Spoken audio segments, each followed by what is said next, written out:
Com podem ter tido as contas violadas por hackers. A confirmação foi feita pela própria Microsoft, que está enviando uma notificação para quem foi atingido. Os hackers obtiveram a senha de acesso de um funcionário do suporte técnico da empresa e acessaram as contas indevidamente entre os dias 1º de janeiro e 28 de março.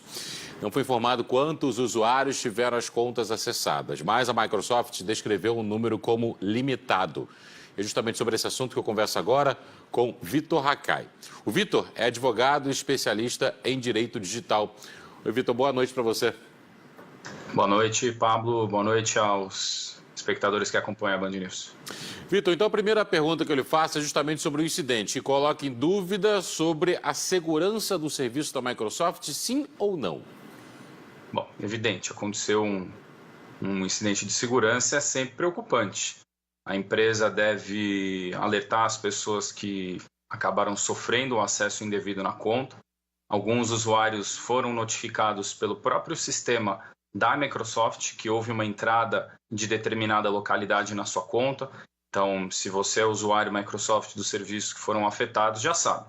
Recebeu um e-mail de um login, que a gente chama, quando você entra no serviço de um local desconhecido, de outro país, provavelmente sofreu essa falha de segurança e precisa tomar algumas precauções para evitar maiores prejuízos, já que houve aí acesso eventualmente a mensagens, contatos e outros materiais que estavam salvos na conta desses usuários que foram afetados.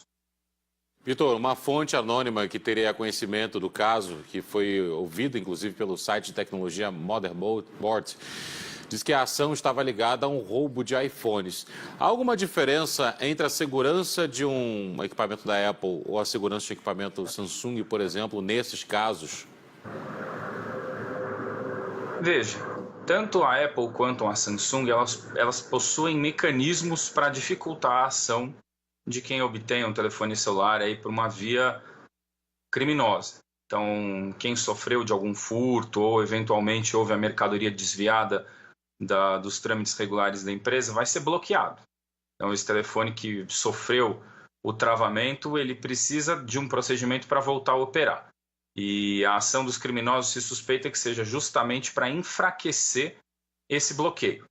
A gente, na qualidade de usuários, está mais acostumado com os bloqueios famosos da Apple, que eles travam todo o aparelho, mas a Samsung também possui uma tecnologia similar e outros fabricantes também podem inserir esse tipo de tecnologia no seu dispositivo, o que pode ser até um diferencial na hora de você adquirir o seu próximo telefone celular. Ainda que sejam mecanismos ligados ao próprio aparelho, você pode instalar alguns softwares, um antivírus ou softwares de segurança específicos que também podem ajudar nesse tipo de precaução. Ele trava o celular, apaga os dados e deixa o dispositivo inutilizado caso não seja o seu proprietário que esteja manuseando. Vitor, como identificar uma pessoa comum, por exemplo, pode identificar quais são os sinais de que o Outlook.com foi afetado? Bom, a pessoa comum deve, antes de mais nada, se recebeu a notificação da Microsoft, verificar quais são os serviços que ela possui conta, tanto de comércio eletrônico, recuperação de senha de instituição financeira, serviço de pagamento de cartão de crédito e dentre outros, para poder, primeiro, resetar aquela senha e verificar imediatamente quais foram as últimas atividades praticadas naquele serviço, porque aí o usuário consegue ter a noção se houve ou não a exploração daquele serviço a partir da sua conta de acesso e, eventualmente, cadastrar uma nova num outro serviço para obter mais segurança com o seu CPF ou a sua identificação única de usuário. Pode servir, inclusive, para alertar esses fornecedores de que, a partir daquela brecha conhecida, como o serviço que ele utilizava era daquele fornecedor, para que desconsidere todas as operações ou todas as mudanças de dados pessoais desde o dia 1º de janeiro ou nos 6 últimos meses, que foi a data estimada pela Microsoft, para evitar maiores prejuízos para o usuário.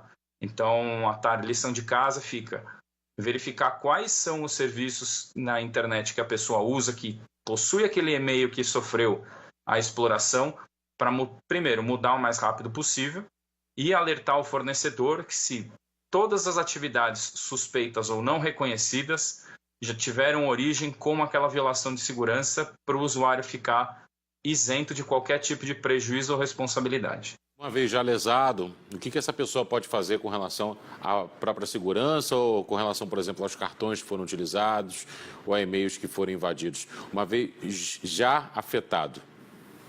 Bom, tendo em vista que o incidente ele foi de largo alcance, a Microsoft tornou isso a público, o usuário ele pode utilizar e deve utilizar essa condição excludente de responsabilidade para que ele não tenha que arcar com transações que tenham sido feitas de modo fraudulento ou alterações de cadastro, por exemplo, num serviço da Apple ou em qualquer outro prestador que utilize a internet e que possa prejudicá-lo. Essa comunicação deve ser feita o mais rápido possível e sim, é fato que pode não ter acontecido nada, mas é sempre bom que o usuário busque em todos os serviços que ele possui aquela conta de e-mail cadastrada, verificar quais foram as últimas atividades, verificar os dados cadastrais registrados e mudar a senha o mais rápido possível e notificar, eventualmente até exigir o cancelamento de certas operações, utilizando como justificativa esse incidente. Com a sua experiência, sabendo que é tão avançada assim a tecnologia no mundo, mas ao mesmo tempo sabendo que é tão difícil coibir essas violações, eu lembro que no ano passado o Facebook anunciou que 540 milhões de perfis tiveram acessos indevidos, agora a Microsoft reconhecendo também. Por que é tão difícil assim conseguir barrar essas violações, conseguir barrar ações de hackers? Bom, à medida que a complexidade dos sistemas de informação aumenta de forma proporcional a dificuldade de fechar todas as portas e janelas que estão abertas para quem não é, digamos assim, quisto entrar em algum ambiente limitado ou restrito. Então, neste caso específico, já se descobriu que houve a violação de segurança a partir do atendimento de suporte. A gente não sabe se foi alguns dados de dispositivo do usuário que foram comprometidos ou se ele foi alvo de um phishing e acabou comprometendo toda a estrutura ou se por um acaso a senha era tão fraca que os atacantes conseguiram adivinhar. Infelizmente, por não saber, eu não consigo dar um diagnóstico mais preciso. Mas o que é possível a gente identificar é que a falha humana ainda persiste como o ponto mais frágil de toda a cadeia de segurança. Por isso que todos aqueles cuidados e cautelas que às vezes são chatos para o usuário normal devem ser tomados e com muita seriedade. A exemplo de uma senha segura, da rotatividade de senhas, de não utilizar a mesma senha para todos os serviços e dispositivos.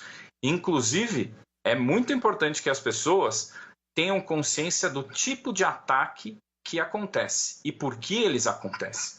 Quais são as formas mais comuns desses ataques chegarem, especialmente para quem trabalha em grandes corporações ou empresas que lidam direto com os dados pessoais dos indivíduos. Então, às vezes um ataque de engenharia social, ele não vem no telefone ou num phishing, ele vem num WhatsApp, ele vem num SMS, ele vem num Telegram, ele vem em tantos outros serviços possíveis que o usuário está sujeito, que às vezes ele não desconfia que aquilo se trata de uma fraude, que aquilo se trata de um embuste para ele fornecer uma senha ou o dado que o atacante está querendo buscar. Por isso que é muito importante que as pessoas estejam atentas a isso, existam programas de segurança da informação para alertar os usuários e especialmente aqueles que têm contato com os dados pessoais, particulares, sensíveis das pessoas. Afinal de contas, cada vez mais, cada tipo de desastre desse compromete milhões de pessoas e não apenas milhares de usuários. É sempre preciso estar atento e forte. Vitor Haikai, advogado especialista em direito digital, muito obrigado, uma ótima noite para você. Igualmente, até logo.